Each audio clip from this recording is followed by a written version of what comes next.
What's up guys, Asian here, yet another build video, and today we're going to be going over the Stamina Sorcerer. This is going to be a two-handed build.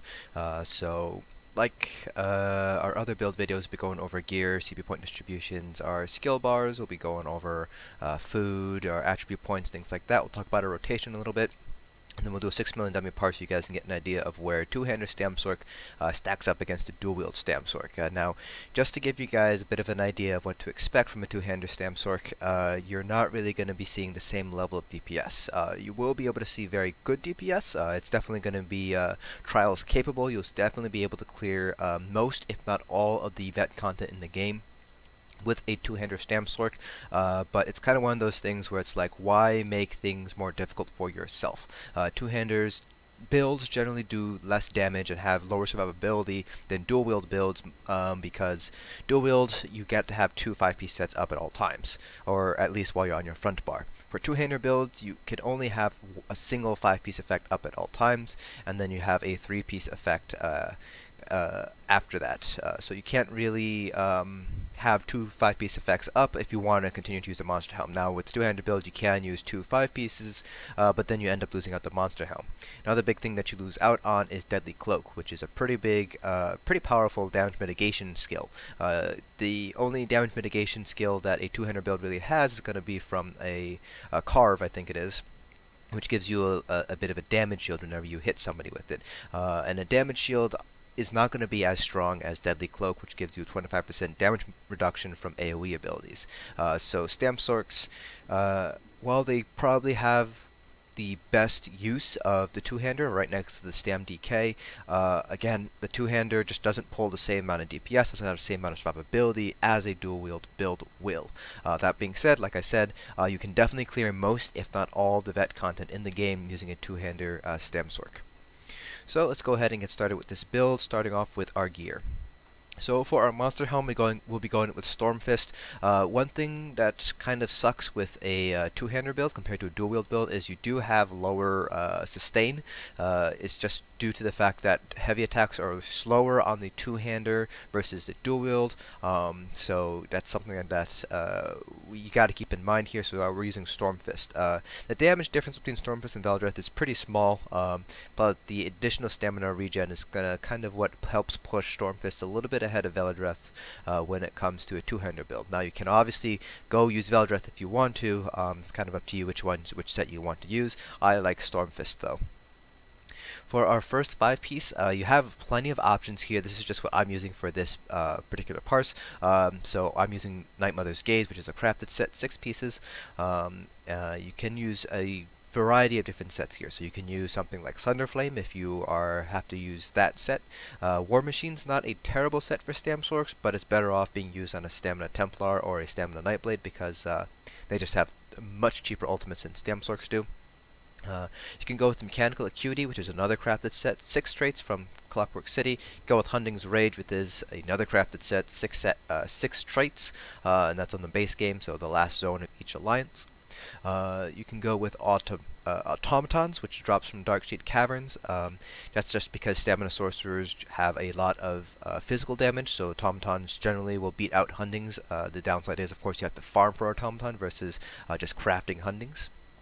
So those are kind of the sets that you can use there in place of Night Mother's Gaze. So you have plenty of options here. You can even use Spriggans or Twice-Fanged Snake if you're going for like 4-man content, or if you're the only stamina DPS in your group for whatever reason. So you have plenty of different options here. Don't feel like you have to use Night Mother's Gaze here. For our 3-piece, we're going with Vicious Ophidian, but you can go with Agility Jewelry if you'd like. It's kind of up to you how you want to play around with that. If you are going to be using Agility Jewelry, make sure you're getting the robust agility jewels, not something like healthy or arcane. So that's going to be this trait, the bottom trait right there. We are still sticking with 3 weapon damage enchants here. That's just the way it goes. You will be heavy attacking at least twice on the front bar, so that'll help out your sustain a little bit. Plus we are Redguard, so we get that additional adrenaline rush boost. So we're sticking with 3 weapon damage enchants here. But like I said, you can use agility if you'd like. Again, stick with 3 weapon damage enchants if you're going with agility jewelry. Now for our front bar, we're going with the Master's Greatsword. You can go with the Asylum's Greatsword here. It's kind of up to you, whichever one you manage to get first. You're going to want to have them in Nirn with a weapon damage enchant though. You can go with infused if you'd like. The difference is going to be pretty small. Nirn pushes out ahead just by a tiny hair. So you can use whichever one really feels right for you. Master's Greatsword will give you a little bit more damage onto your Carve or Brawler, but the Asylum's Greatsword will get you more ultimate during the latter half of the fight. That being said though, the amount of ultimate that you get from the Asylum's Greatsword is generally only going to really be enough for 1 or 2 additional ultimates, but the Master's Greatsword is going to be useful throughout the entire fight, so that's something that you're going to want to consider here. Me personally, I would just go with whichever one you manage to get to drop first. The Asylum's weapons can be dropped from normal Asylum Sanctorium, but you do need to have access to Clockwork City DLC in order to get it. The Master's Greatsword does come from Veteran Dragonstar Arena, which is a base game content, so you don't need to have any DLC, you don't need to have ESO Plus in order to get it, but it is one of the most difficult 4-man contents to clear in the game, so there is a little bit of a skill barrier there in order to get the Master's Greatsword, so that's kind of up to you which sword you want to go for. And then for the back bar, we're still using the Maelstrom Bow, Nirn, and we're still using Double Ravage Health poisons. Now let's go ahead and talk about our various other things about the build. So we are Redguard. Redguards are the best class, or best race I should say, for stamina DPS with max stamina, stamina regen, plus the Adrenaline Rush passive, which gives us stamina back every time we deal melee attacks every 6 seconds. This really helps out with our sustain there. You do have other options when it comes to races though. You can go with Khajiits, you can go with Bosmer, with the Wood Elves, you can go with Dark Elves even. Dark Elves do have 60% additional stamina. You can go with Imperials if you have access to the Imperial Edition upgrade. They get max health and max stamina, so that's pretty useful. They don't get as much sustain compared to Wood Elves or Khajiit, as both of those races do have additional stamina regen with the lower max stamina, but those are kind of your options there when it comes to race. Redguards are still, though, the best race for stamina DPS. For attribute points, I have 60 points into stamina and 4 into health, and that's just to give me a little bit of additional health here, just to help out my survivability. You don't need to put 4 points into health. You can put all of your points into stamina if you'd like. It's kind of up to you how you want to play around with that. Some people are very, very comfortable with their stamina DPS survivability, and so they can put all their points into stamina and only run, don't have to run any heavy pieces. If you didn't notice, I am using a heavy piece here. I'm using heavy Stormfist shoulders with a stamina enchant, so that's something that I like to do in order to improve my survivability, but you don't have to do it. It's kind of up to you how you feel about that. For our Mundus stone, we're going with the Warrior. You can go with the Lover if you'd like, but that's really going to depend on your group debuffs. So remember that the Lover gives you, with 7 divine pieces, it gives you 4196 additional penetration, and you don't want to go over 18,200 penetration. So, you know, add up all the different sources of penetration that you have and figure out whether using the Lover will put you over that 18,200 number. If it does put you over, then you're probably going to want to use the Warrior instead and make up that additional penetration using CP points. So just something to keep in mind too, if you're only over by like 100, 200 penetration, then just stick with the Lover, just because if you go with the Warrior instead, you're going to have to make up that 4,000 penetration, which is quite a lot of points to have to dump into your CPs. So, you know, if you go over the penetration limit by like 1,000 or so, then yeah, you might want to consider using Warrior and making it up with CPs, or under penetrating a little bit by giving up a little bit on your CPs, but that's kind of up to you. Generally speaking though, if you have all of the debuffs that you can get, so that's Nightmother's Gaze, Sunderflame, Alkosh, and Infused Torx Crusher, you actually don't need Lover at all. If you're missing something like Alkosh, then the Lover might be a good alternative there, just because the Alkosh is a 3k debuff, so you know, with the Lover you're going to be over by about 1.2k, which isn't terrible. It's still going to be a DPS loss, but you know, you kind of have to trade that off with using the Warrior versus, you know, how many points are you dumping into piercing in order to make up that penetration. So try to figure that out for yourself. My cutoff is generally about like 800-ish or so penetration. That's when I decide to go with the Warrior and then take some points into piercing. So let's see what else. Food, we're going max health, max stamina food. That's no surprise. We're not going to be using Dubious Camoran Throne. The loss in health there is kind of a pretty big kicker, as well as the loss in max stamina. Now for our skill bars. So starting with our front bar here, we have Wrecking Blow, Brawler, Executioner, Hurricane, Bound Armaments, and Flawless Dawnbreaker. Now we aren't going to be using Flawless Dawnbreaker as our ultimate. That's just there for the weapon damage boost there. So you do have a couple of other options here when it comes to Brawler. So Brawler, you do have two additional, I guess, want to say options here. So you can go with Carve instead for some additional ultimate regeneration. That's kind of up to you if you want to do that. Some people like it, other people don't. I'm one of those people who prefers to have that damage shield from Brawler. But Carve will generally get you a little bit of additional ultimates off, especially on longer fights.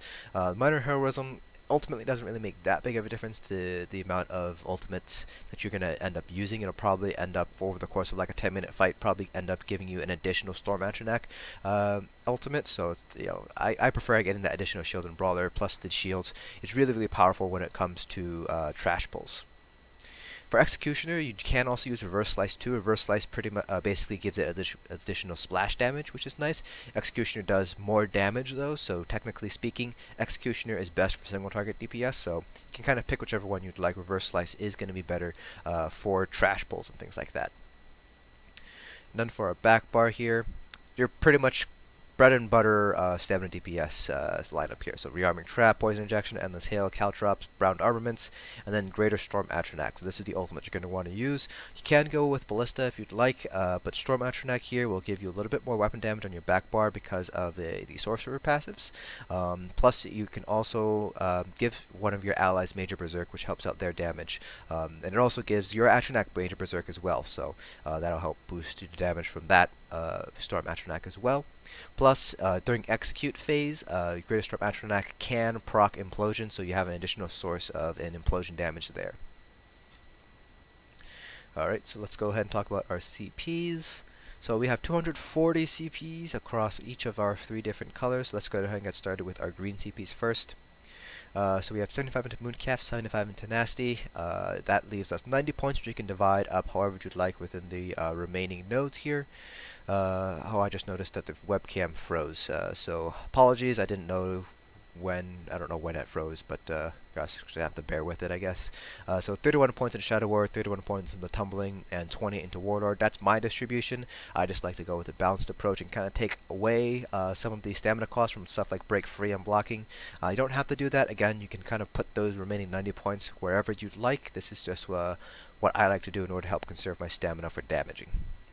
Now for blue CPs, there's not going to be that much of a difference. There's going to be a slight difference actually between dual wield build and a two-hander build. And that's mainly because you're losing out on 2 pretty strong dots. You're pretty much losing out on Rending Slashes and Deadly Cloak. So you're losing out on 2 dots, and you're replacing them with 1 dot and 2 direct damage hits. So you're going to want to take a couple of points out of Thaumaturge as a result and put them into Master at Arms instead. So this is the setup that I have. I have 44 into Master at Arms, 56 into Thaumaturge, 61 into Precise Strikes, 23 into Piercing, 56 into Mighty. Now you can, of course, put more or less points into Piercing depending on how many debuffs that you have in your group. So this particular setup is kind of optimized around my group, where we have Night Mother's Gaze, we have a Stamplar with a Minor Fracture, we have Sunderflame, and we do have Infused Thorax Crusher, so we don't have Alkash. So I'm going with Piercing. I decided to go with Warrior with a couple of points to Piercing here. I do end up under-penetrating a little bit here. I think I'm under-penetrating by about 400 or 500 penetration. So it's a little bit of a trade-off here that I have to make. I do end up under-penetrating if I'm putting points into Piercing. Let me just confirm my points here. Now for our red CPs, I like to go with a one-size-fits-most approach. However, depending on the con that you're running, you might want to pick a couple of points out. So for example, if you're running Maw, you can take points out of Hardy and put them into, for example, Spell Shield or Ironclad if you'd like, but it's kind of up to you. I have 66 into Ironclad, 1 into Medium Armor Focus, 61 into Thick Skin, and 56 into Hardy and Elemental Defender. Now, you can put 10 points into Quick Recovery if you'd like. That's kind of up to you if you want to do that or not. That's just mainly for the field position passive, so when you're resurrecting somebody, you take less damage. Generally speaking, stamina DPS aren't going to be the ones that are rezzing because you don't have access to a damage shield. It's typically going to be your Magicka DPS that are going to be rezzing. Or if you have a Stamplar, the Stamplar will be rezzing because they do have that Templar passive for faster res time. So that's kind of up to you if you want to put 10 points into Quick Recovery. I personally don't see a reason to do so as a stamina DPS, but some people like to have that there. Oops. Alright, so real quick, I'm going to try to I'm going to try to very quickly fix the webcam here.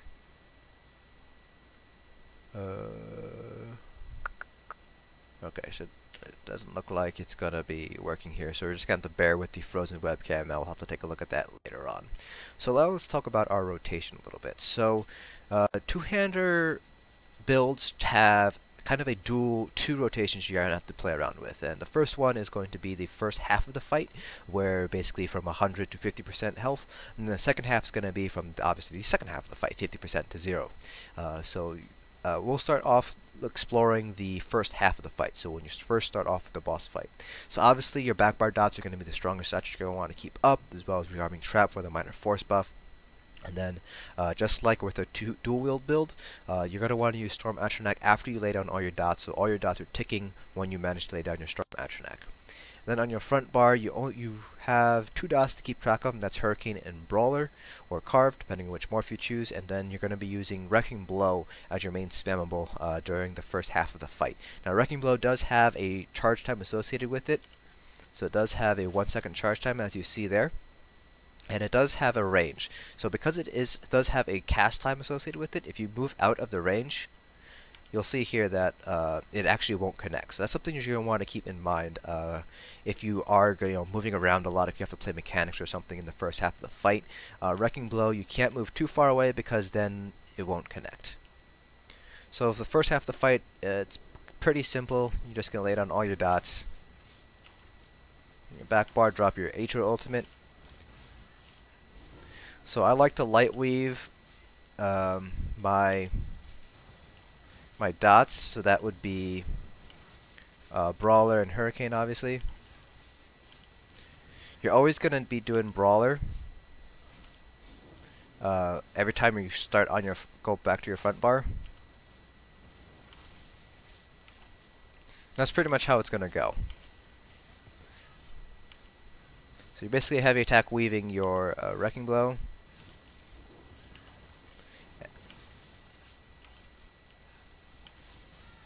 And that's pretty much the entire first half of the fight here.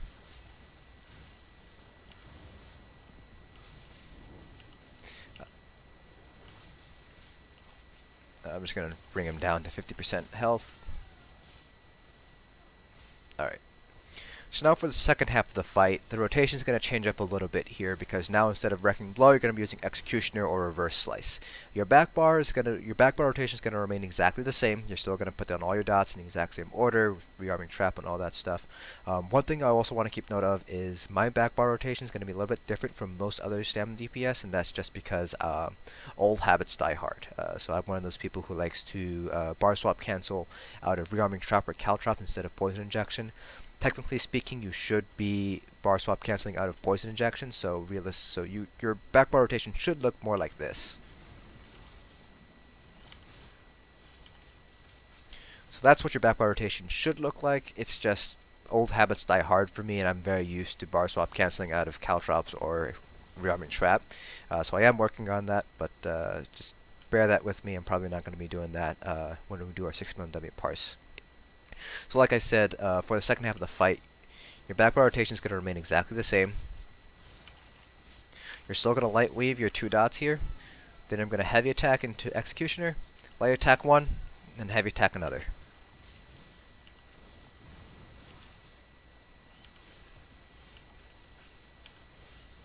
So it's going to be heavy attack, and then a second heavy attack. I think it's here I just went back to my old rotation there. So again, it's going to be 1 heavy attack into 1, and then light weave 1.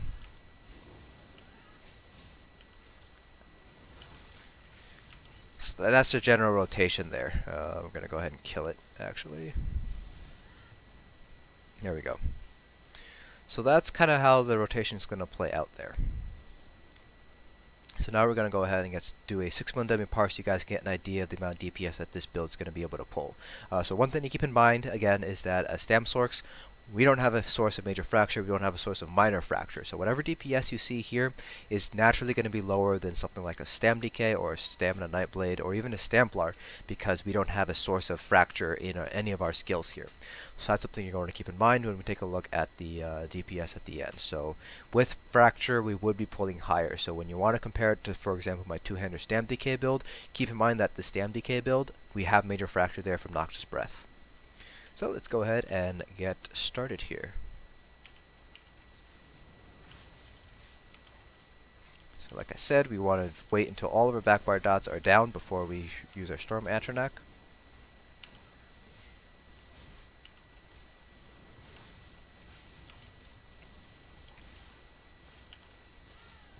So again, we're going to heavy weave Wrecking Blow.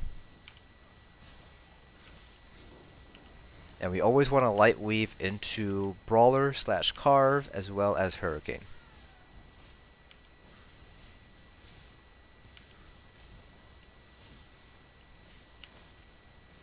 You're also going to want to be careful when you time your bar swap, because if you manage to time your bar swap during the cast time for a Wrecking Blow, it actually won't bar swap for you. So you have to make sure to get that hit off before you hit the bar swap button. So again, heavy attack, light weave into Hurricane.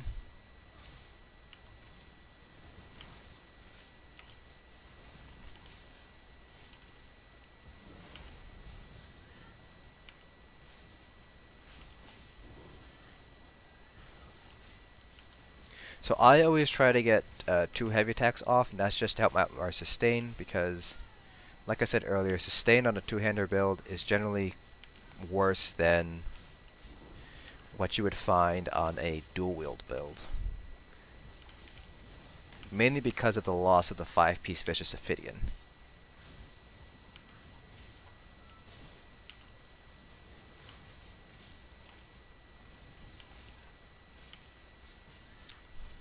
Alright, so now we're in 50%, so we're going to go ahead and start our execute phase here.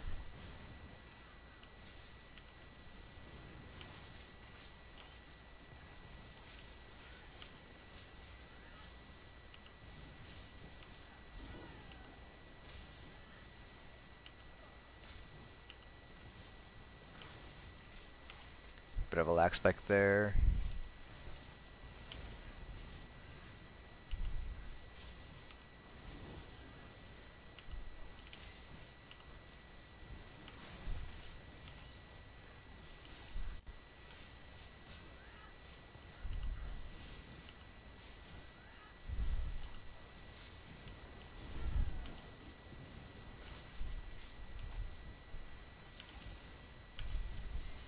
So Executioner / Reverse Slice is like Poison Injection in that it'll do more damage the lower the health is. So you can see here our DPS is slowly going up because of the nature of Executioner.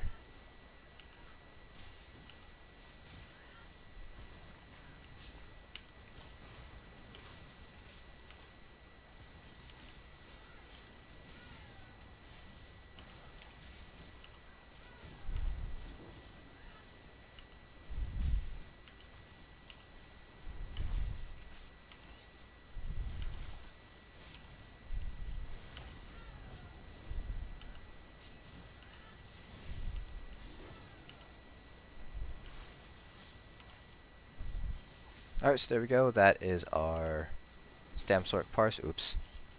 My Hurricane touched the other dummy, so now Storm Atronach's going to want to do that for the next 6 seconds or so. Oh well. Still take a look at our Comment Metrics Parse though. So we pulled 29.2k here. So do keep in mind that this is without Major Fracture. So with Major Fracture, we would be doing about 8 to 10% more DPS. So we're probably looking at close to 31, 32 with Major Fracture. Of course, before all like other group buffs and things like that. So you can see here our backbar dots and Hurricane are still always going to be top of the line in our DPS. And then we have heavy attacks, pretty strong, and then Executioner is up there next. Atronach actually doesn't do that badly. It's pretty comparable to Ballista, like I said. It just has the additional benefit of proccing some additional implosions. So that's something to keep in mind. if you want to choose between Ballista or the Atronach. Plus, again, it does give Major Berserk, so if you did have somebody else there, that helps improve their DPS there. So that's pretty much it for this build video. So again, two-handers, perfectly viable for pretty much most, if not all, vet content, but they will fall short of dual wield when it comes to DPS and survivability. So hope you guys found this video informative, and I'll see you guys in the next dungeon, and I do apologize for the webcam crashing halfway through that video.